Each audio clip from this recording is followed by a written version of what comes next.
Shalom. First and foremost, I want to give all praises, honor, and glory to Yahweh, Bahasham Yahweh Shai, Bahasham Rechakodash. Double honors to the elders and the apostles of Great Millstone, and peace and blessings to the elect. And today we're going to go into the book of Hosea, the 9th chapter. And as you can see in the subheading here, Ephraim punished. Okay, and as we go through this chapter, once again, right, continuing with the judgments being pronounced against Israel in here. So this is the book of Hosea, chapter 9, verse 1. Rejoice not, O Israel, for joy, as other people, for thou hast gone a whoring from thy God. Thou hast loved a reward upon every corn floor. And so here, right, what the message here is you know, you don't get to rejoice, right? You don't have a reason to be happy or joyous, okay, because the things you're doing are warranting some impending judgment, right? For going a whoring from your God, right? And once again, going a whoring, right? Playing the harlot, in this case, from the Lord would be likened onto worshiping different gods. Similar to how if a woman went whoring from her man, she would be engaging or dealing with other men.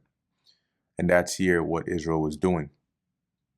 And it says here, thou hast loved a reward upon every corn floor. And the the corn floor, meaning like the threshing floor, the reward here is the hire of a prostitute.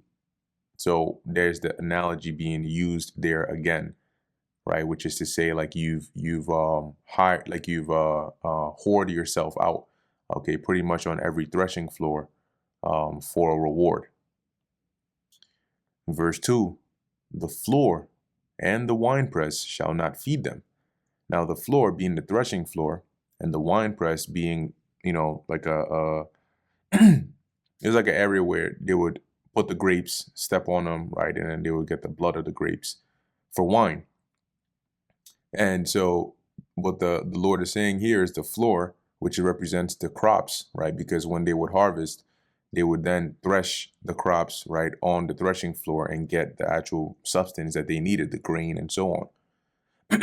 So by the Lord saying here, right, the floor and the winepress shall not feed them. That is to say, you're not gonna have enough, right? Your harvest is gonna be bad, and you're not gonna have enough to even thresh or to even put in the wine press or press to get that wine over there. And the new wine shall fail in her. See, once again. And so, you know, obviously there's many ways in which the Lord could do this, predominantly one being like famine, right? Droughts and so on that mess with the harvest cycle. Verse 3, they shall not dwell in the Lord's land, but Ephraim shall return to Egypt, and they shall eat unclean things in Assyria. And in the context, right, in the time period of when Hosea was prophesying this against them, Egypt represented bondage, right? Because or hardships, because Israel or Ephraim or the northern kingdom, at no point in time was it recorded in history, whether in the scriptures or in extra biblical sources, that they were taken captive back to Egypt, right? That didn't happen. So when it says here that they shall return to Egypt at this time, right, what Hosea was saying to them, in other words, was that they were going to go back into that slavery or that bondage or that captivity, similar to how they were in Egypt, right? And they shall eat unclean things in Assyria, because they would be carried captive over there to Assyria. Now, of course, back then, this is pretty much what happened. Okay, but also this ended up on a prophetic, sense. This ended up happening here. All right, being that Egypt, right, is spiritually, or America is also spiritually known as Egypt and Assyria, right? When you read in the scriptures prophetically, this place is known as Egypt. 2nd Ezra 15, right, goes into that. 2nd Ezra 15 also goes into calling this place America or Babylon the Great, referring to it as Assyria. right? So prophetically, right, in the long term, this also ended up happening um, in where Ephraim, or the northern kingdom, ended up coming here to America, right, as it says, Egypt, and eating unclean things in Assyria, right, which is both literal but also in the way that they would live. And that's what you see going on today. Okay, so there are some of the verses in here that, as Hosea prophesies these things, they do apply contextually to back then. Okay, but also there was that prophetic undertone of these things having a long-term, effect and manifesting also in this time. So in verse 4, it says here, they shall not offer wine or offer wine offerings to the Lord, neither shall they be pleasing unto him. Their sacrifices shall be unto them as the bread of mourners. All that eat it thereof shall be polluted. Right, and we know um, with mourners, right? If we look this up in the NLT, right, it says here, they will be unclean like food touched by a person in mourning. And why is that? Because typically a person in mourning, they're usually mourning, like, for example, the loss of a loved one, right? And that involves, death, right? If you're at like a funeral or so on, or you touch a dead body, the scriptures talk about how it makes you unclean. Okay, so similar to how it says here, they will be unclean like food touched by a person in mourning. All who present such sacrifices will be defiled. So that's what the Lord is likening their offerings and sacrifices onto, as of that of a mourner's bread, that which, as it says, all that eat thereof shall be polluted. For their bread of their soul shall not come into the house of the Lord. So in other words, the Lord is not going to accept any of their offerings. He's going to look at it as a polluted thing. And when you look at it, if you go and serve and worship idols, and you make yourself unclean, and then you come to the house of the Lord trying to offer unto him, of course he's going to look at it as a polluted thing. And when we read in the book of Chronicles, I believe it was either during the time of King Hezekiah or King Josiah, where they sent a letter out, because at this point the northern kingdom, the bulk of them, had been taken captive to Assyria. However, there were still remnants of them dwelling in the land, right? I believe some in Manasseh and so on.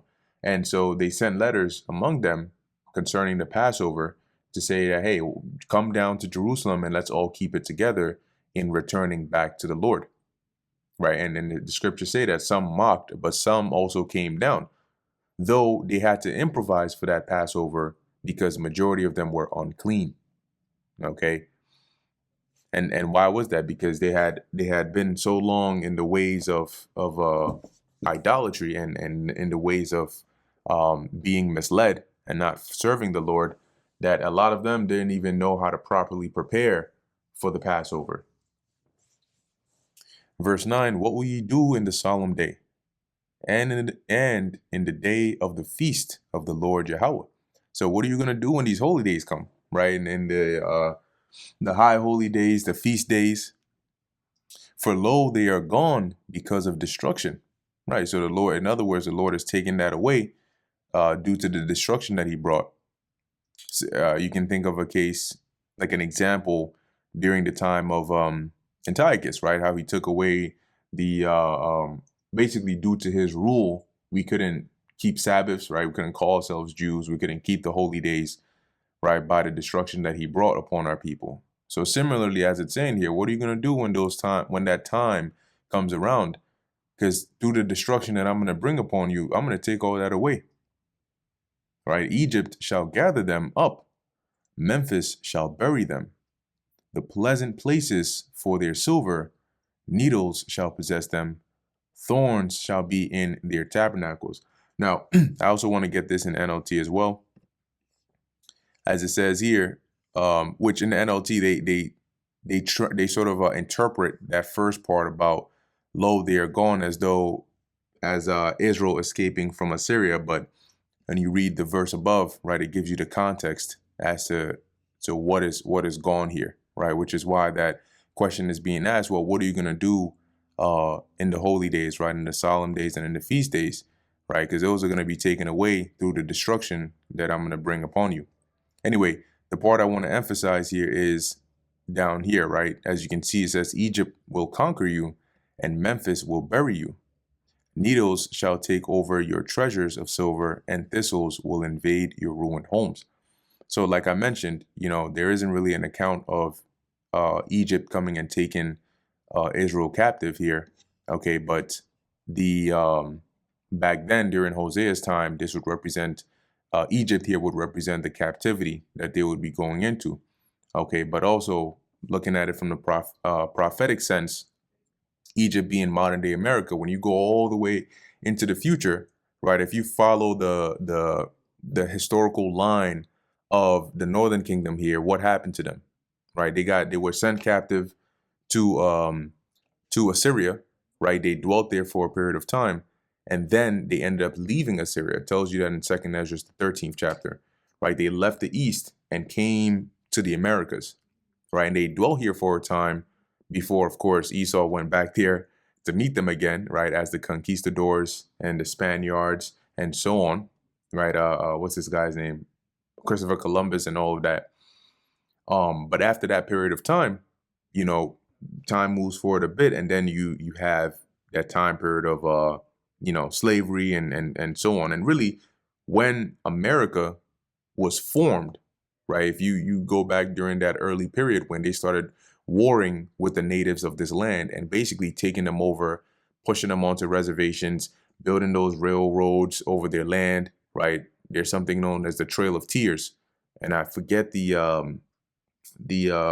what's his name? If I type it in here, something Anderson, Trail of Tears, Andrew Jackson. There you go, Andrew Jackson.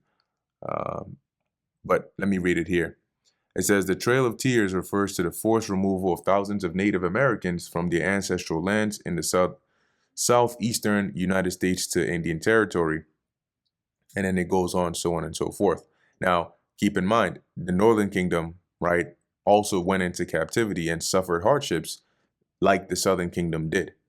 Okay, and the bulk of that happened here in the Americas, but it happened in this location at a specific time period, right? Because when the Northern Kingdom first came to America, it wasn't a place of captivity for them. Okay, it wasn't until Esau came here, planted his roots in here, that it then turned into a place of bondage and captivity for them. Okay, so in the prophetic sense, this Egypt here would be America, but at a time when it became the bondage or captivity of the Northern Kingdom here. Okay, so once again, back in context, right? This Egypt was representing the hardships or the slavery or the captivity that they were going, but at this time it would be under the Assyrians.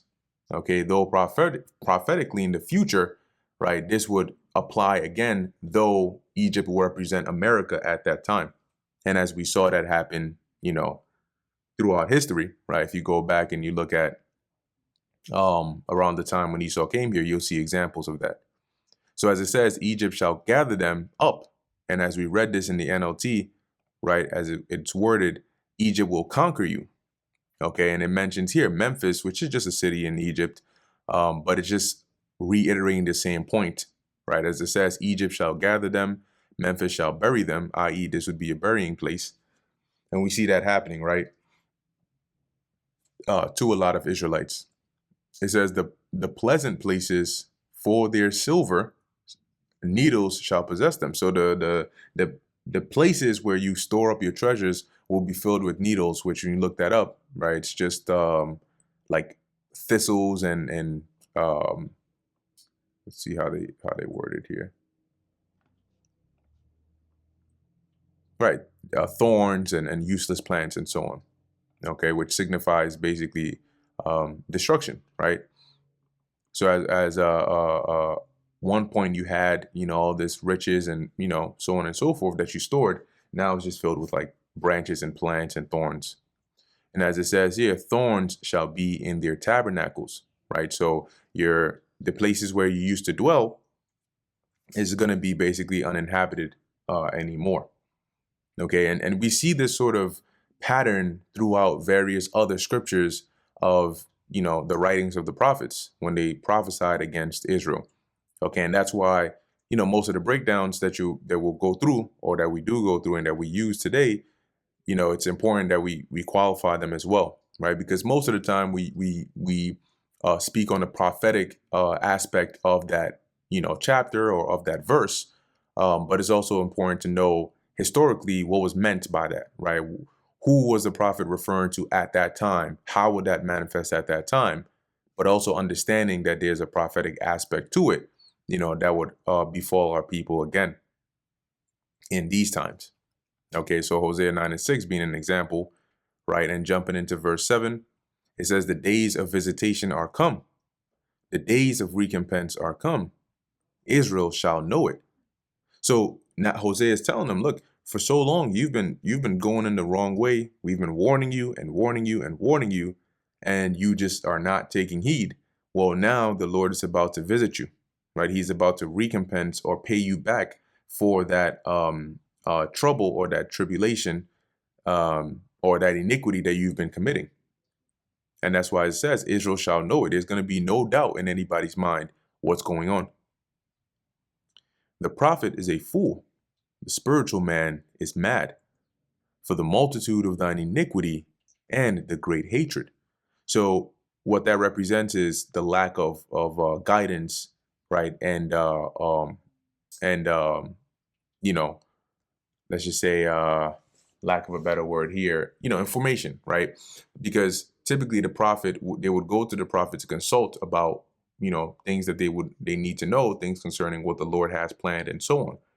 And the spiritual man likewise, right, for guidance and so on. So here by the Lord, well, by saying the prophet is a fool and the spiritual man is mad, that's to say you have no guidance, no information. All of that is now gone, taken away, right? The use of a prophet, the use of the spiritual man is gone now because of all your iniquity and your great hatred. And one other precept that comes to mind with this is I believe it's Ezekiel 7. Let's see. Yeah, here we go. Ezekiel 7 and 26. Mischief shall come upon mischief, and rumor shall be upon rumor. Then shall they seek a vision of the prophet, but the law shall perish from the priest, and counsel from the ancients. See, so similarly, right, when you go to seek that information to have some stability, you're not gonna get it. So going back to Hosea chapter 9, verse 7, right? So basically, as he's saying here, when that destruction comes and that time of calamity comes, you're not going to have any answers. You're not going to have any solutions because you brought this upon yourself. Verse 8, the watchman of Ephraim was with my God, but the prophet is a snare and a fowler, the snare of a fowler in all his ways. So at one point, right, your watchmen, your prophets were, as it says, with my God, right? They were actually, prophets of the Lord. And this is excluding the righteous prophets like Hosea, and so on. Because keep in mind that at this time, not only did they have these false priests that they set up, right, base men, they also had those that they would go to as prophets of these other gods that they would go to for answers and for information and so on. So at one point, right, their watchmen followed what the Lord required, but now, as it says, their prophet is a snare of a fowler in all his ways, i.e. is a trap. So they'll prophesy one thing, which is deceits for their benefit. Okay, so they're not really prophesying onto you in the name of the Lord. It says, and hatred in the house of his God. So, and reading this, a couple of other translations, and you'll notice I often bring up these other translations because you can sort of see how they are worded, right? If you read the Old English and you're like, it's not too clear to me, look at a few other translations and see what is the common sense of what they're making of this verse, how are they wording it, and you'll start to get a better idea of what it's, what is the wording of the Old English trying to say. right? So, for example, in the NKJV, right, it says here, the watchman of Ephraim is with my God, but the prophet is a fowler's snare in all his ways, and enmity in the house of his God. NLT. Well, the NLT actually, for this verse, I don't quite think this part is quite accurate, because they interpret the prophet being a fowler's snare as traps are laid for the prophet wherever he goes, right? But as it's worded, the prophet is the snare in all his ways. So that would make more sense to be, by the words of that prophet deceiving the people. That is like the trap set by a fowler, right, to catch fowls. As it says, in hatred in the house of his God, because it wasn't going to end well for them in doing so. But all this is to highlight the corruption, right? All the corruption that was going on here in the land among the royalty, right? The kings, the princes, the priests, the common folk, the so-called prophets, all of them. Verse 9, they have deeply corrupted themselves, as in the days of Gibeah. Therefore, he will remember their iniquity. He will visit their sins. See? So that's why, as it continues in that verse, it emphasizes that they've corrupted themselves, right? They've completely deviated from the way, the righteous path the Lord set them on, in how to live and what to do and how to serve him. So as a result, the Lord is going to keep their iniquity in mind, and he's not going to overlook it. Verse 10, I found Israel like grapes in the wilderness. I saw your fathers as the first stripe, or the first stripe in the fig tree at her first time. So, in other words, the Lord is here recalling, right, when he got Israel, when he took Israel, made us his people, and so on. He's like, this is like finding grapes in the wilderness, which is a pleasant thing, right? Imagine you going through, a not so, rainforesty area and coming across, grapes. It's like a pleasant thing, right? And then the other example is like the first stripe of the fig tree, right, at her first time. So when you start to see that fig tree, start to first bring forth the fruit, that's a beautiful thing to see. And that's what the Lord is likening here Israel onto, going back to when he first delivered us from Egypt. That's why he mentions here your fathers. And he says here, but they went to Baal Peor. And, when you read the history, I believe it's in the book of Numbers, it goes into that, how even in the wilderness, you had Israelites that were defecting to other gods, Baal Peor being one of them. It says, and separated themselves onto that shame, right, which is that abomination of these idols. The Lord looks at that as a shameful thing. And their abominations were according as they loved. So they basically were led by their lusts, right, into these abominable things, such as worshiping these idols and so on and so forth. And those are the things that they set their heart upon. As for Ephraim, their glory shall fly away like a bird, from the birth and from the womb and from the conception. Now, what was the glory of Ephraim? Right? Though it's referring to the northern kingdom here, Ephraim is like the head. So that's why they're being referenced here so much.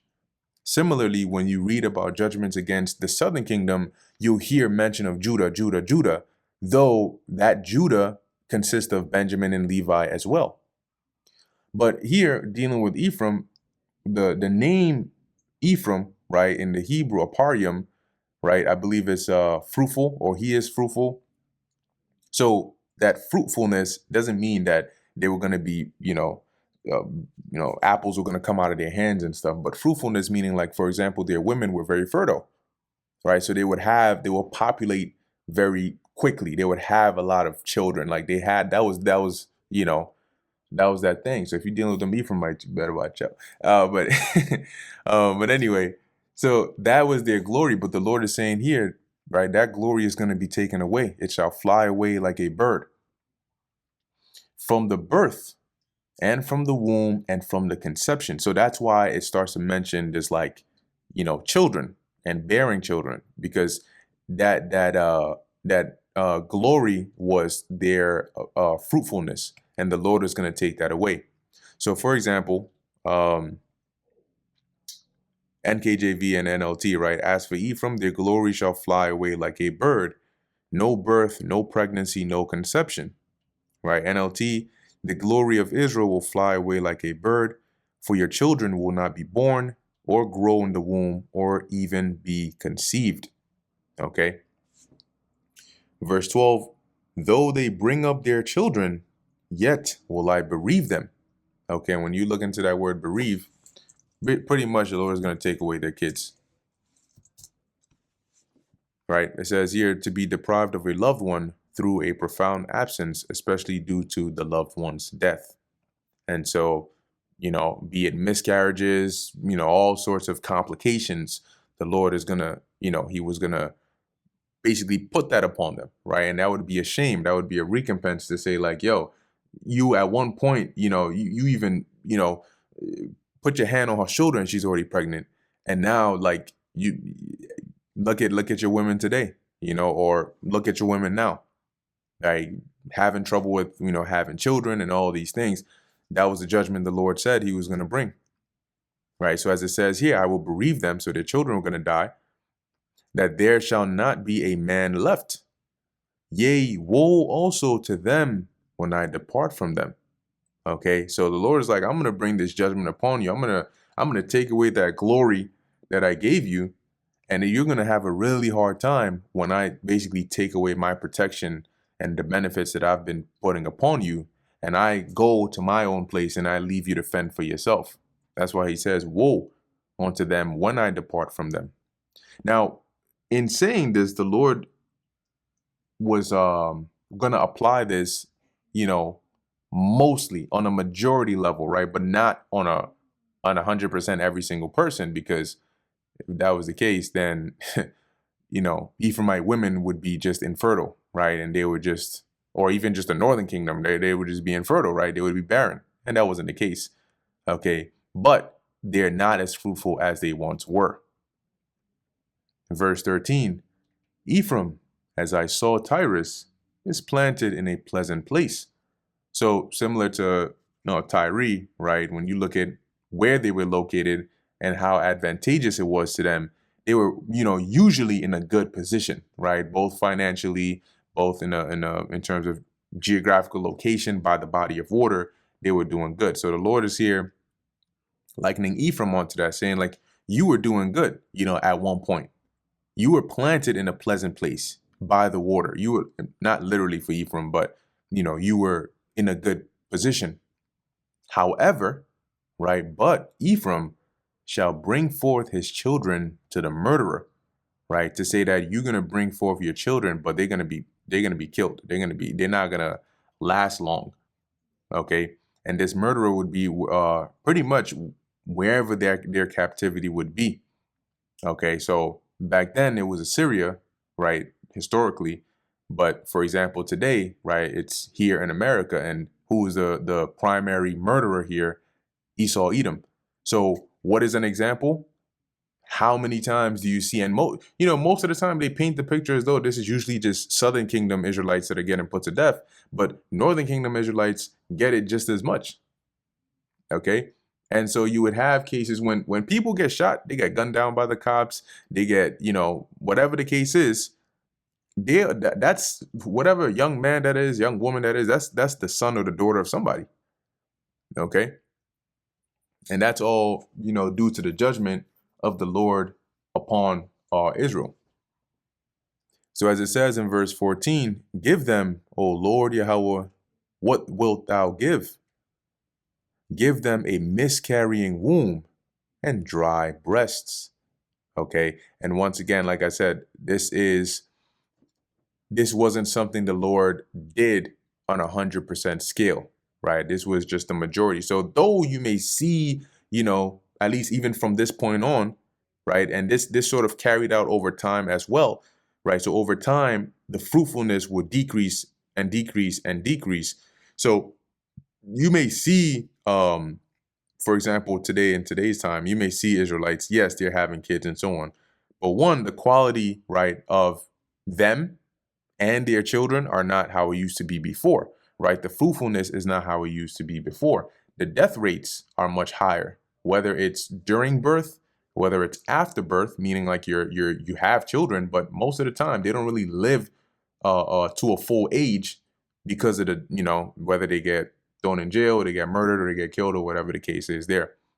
Okay. But with all this, which gets summed up as hardships, would come by um, the judgments of the Lord, or the curse of the Lord.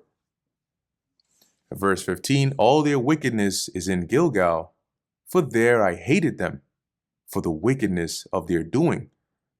I will drive them out of mine house. I will love them no more. All their princes are revolters, right? And so, obviously in the Lord saying he hated them, right? It's not in the sense that he hates Israel, but at that point he was very, angry, right? And felt, that level of indignation, all right, against them. Why? For their wicked doings. And as a result, he said, I would drive them out of mine house. So guess what? From that point on, when the Assyrians took them out of the land, they didn't go back there. The Lord did not allow them, the nation to be taken back there. As it says, I will love them no more. All their princes are revolters. So by the Lord saying that, meaning he would remove himself, he would, draw back his presence away from Israel, for that period of time. Though now in this time we have a way back to the Father, having been adopted back to the Father through Yahushua. And as it says, all the princes are revolters. So they've basically turned their backs on the Lord. Okay, doing whatever they want to do, executing judgments that satisfy their lust rather than following the righteous ways of the Lord and executing righteous judgment.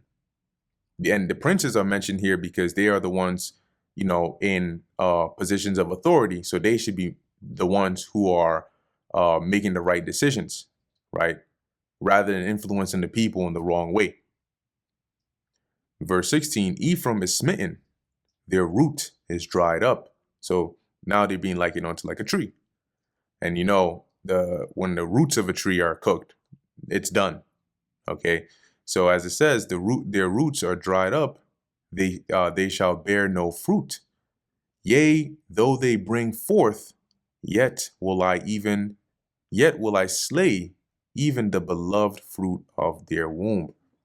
Okay. So once again, there's that emphasis right there, the Lord bringing, and the judgments the Lord brought were, he still brought judgments in form of famine and so on and so forth, but this was more like a curse, that the Lord brought upon Israel, which is to reduce, your fruitfulness, okay, by many different ways.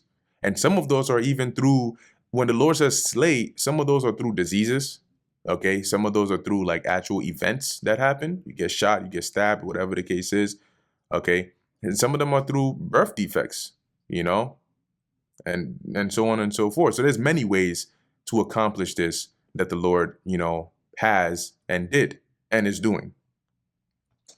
As it says here, the beloved fruit of the womb, right? The fruit of your womb is your children. So that's why it says here, they shall bear no fruit. Yea, they shall bring forth, yet I will slay even the beloved fruit of their womb. My God shall cast them away, because they did not hearken unto him, and they shall be wanderers among the nations. And when you look into that word wanderers, in the interlinear, it says here nadad, all right, which is to flee, right? To retreat, to depart. So basically to be chased. And when you look at Israel or the diaspora, which in this case is applied to both the southern and the northern kingdom.